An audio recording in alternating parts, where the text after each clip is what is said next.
Bonjour à toutes et à tous l'équipe, j'espère que vous allez bien. Aujourd'hui pour cette nouvelle vidéo, on se retrouve pour le résumé du match de Caen qui a joué Angers. C'était pour le compte de la Ligue 2 et de la dernière rencontre de la 26e journée. 26e journée avec une Ligue 2 à 20 équipes, il y a encore 12 journées, sachant qu'il y aura 38 rencontres à jouer pour chacune des équipes. Le classement, le voici.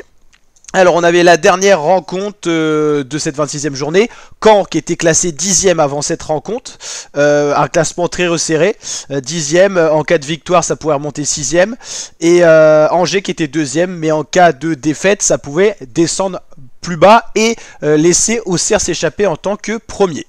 En l'occurrence, Caen avait une cote de 2,55 à domicile, Angers 3, cote resserrée, ce qui montrait que sur le papier c'était équilibré. Au match aller, ça avait donné une victoire 3-0 du SCO d'Angers face à Caen, qui était en grande difficulté à cette époque-là, la fameuse série des 11 matchs sans victoire. Il y avait eu des matchs nuls, mais une série de 11 matchs qui avait valu la place de Jean-Marc Fourlan, l'entraîneur qui avait été viré de Caen tout simplement. Ensuite, il y avait eu un intérim de Pascal Sauvager avant l'arrivée de Nicolas Seub, le sauveur de Caen actuellement, qui a permis à Caen de remonter au classement de Ligue 2, d'échapper à cette fameuse zone rouge où Caen pointait à un moment à la 16e place, donc c'était pas vraiment la zone rouge mais c'était à deux doigts, il y avait 3 points d'écart je crois, et Caen qui a repris le top 10 et qui est bien revenu en étant 5e un petit moment, en étant redescendu parce qu'il y a eu 2 défaites inquiétantes dans les dernières rencontres. Il y a eu un 5-1 face à Grenoble, un 1-0 face à Guingamp, c'était dommage, mais là Caen, comme vous le voyez, c'est ressaisi aujourd'hui face à Angers.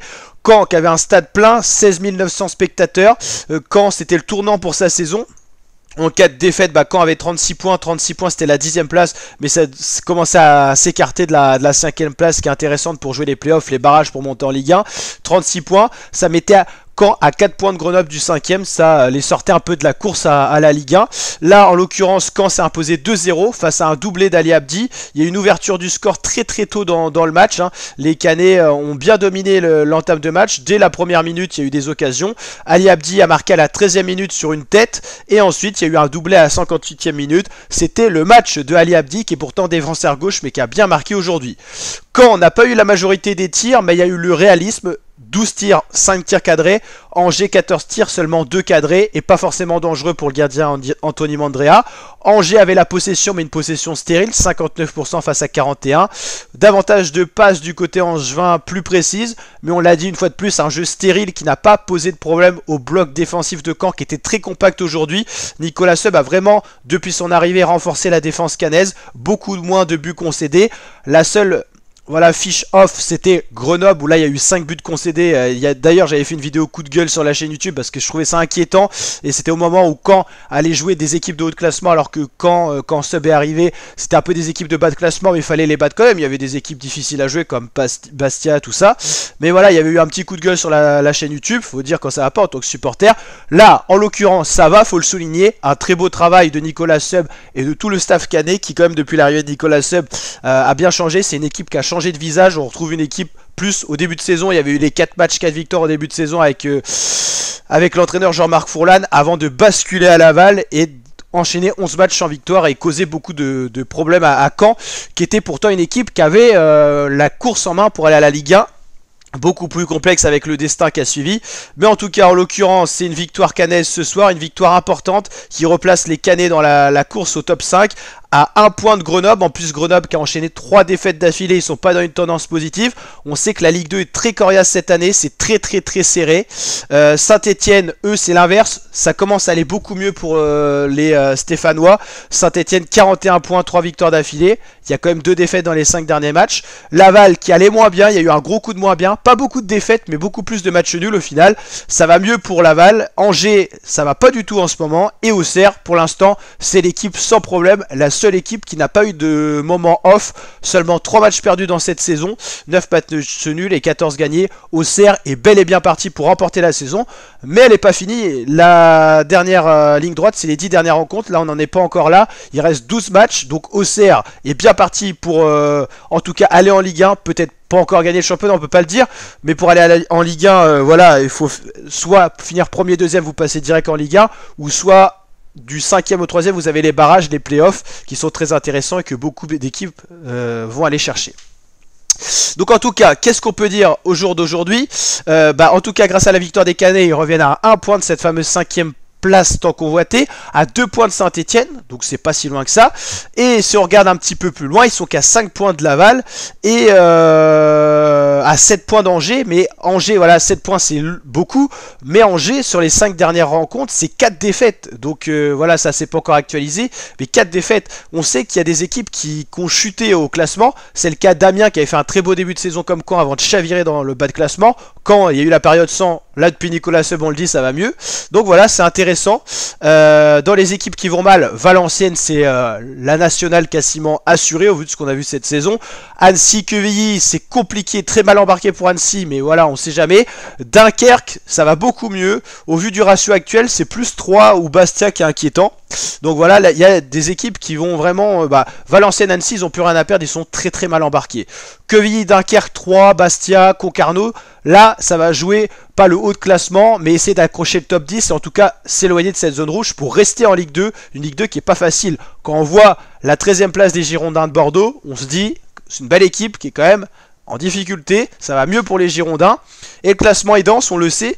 Voilà, les Girondins ont 35 points, mais ils sont qu'à seulement 5 points du 5e. Donc à partir des Girondins de Bordeaux, il y a encore quelque chose à aller chercher. On sait qu'il y a des équipes qui vont encore s'écrouler. Donc voilà, les Bordelais, le Paris FC, tout ça, il y a encore des choses à jouer. Guingamp aussi, même si les ratios sont pas très bons. Amiens, c'est plus compliqué en ce moment, il y a eu un gros coup de mieux.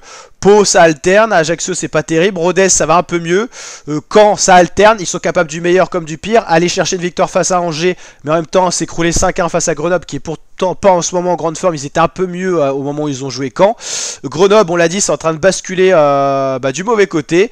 Saint-Etienne, ça va mieux, mais est-ce que ça va durer? Donc voilà, en tout cas dans les rencontres à venir, il y a des beaux matchs. Justement, Paris FC Saint-Etienne, c'est un match qui, en cas de victoire du Paris FC, relancerait le Paris FC. En cas de défaite, par contre, ça écarterait le Paris FC du top 5, je pense, là, à ce moment-là. Là, il y a beaucoup de journées cruciales qui vont arriver. Laval-Amiens, un beau bras de fer. Il faut absolument qu'Amiens, pareil, gagne. S'ils veulent rebasculer dans un championnat intéressant, ils peuvent aller chercher les playoffs. Bastia-Grenoble, pas facile pour Grenoble, un déplacement en Corse. Rodez-Bordeaux, un beau bras de fer.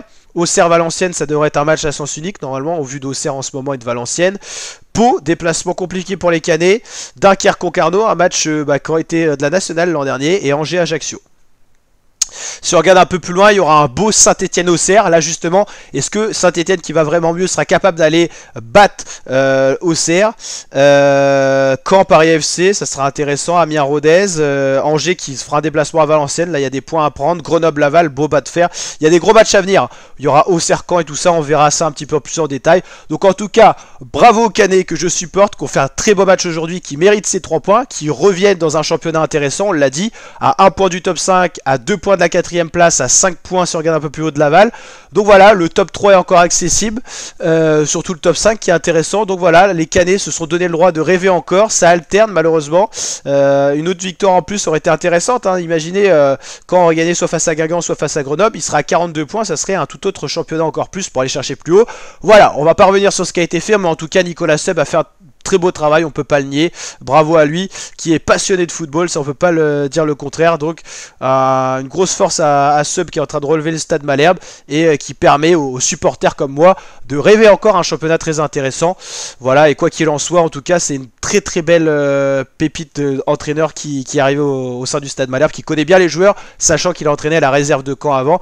Il permet à beaucoup de jeunes joueurs de jouer, ce que ne permettait pas Jean-Marc Fourlan, qui connaissait beaucoup moins les jeunes joueurs. Ça reste un très bon entraîneur, Fourlan. Mais voilà, à Caen, il était un peu perdu, il n'avait pas forcément tout l'entourage qu'il fallait au niveau du staff. Il ne connaissait pas forcément les joueurs. C'est le cas de Nicolas Seub, donc voilà. Même si un jour ça va moins bien au niveau des résultats, il faut garder Nicolas Seub qui est quand même un très très bel entraîneur et en tout cas qui connaît très bien les Canets. Allez, n'hésitez pas à liker la vidéo si elle vous a plu, vous abonner, activer la cloche et je vous dis à très bientôt ma team pour de prochaines vidéos. Ciao ciao.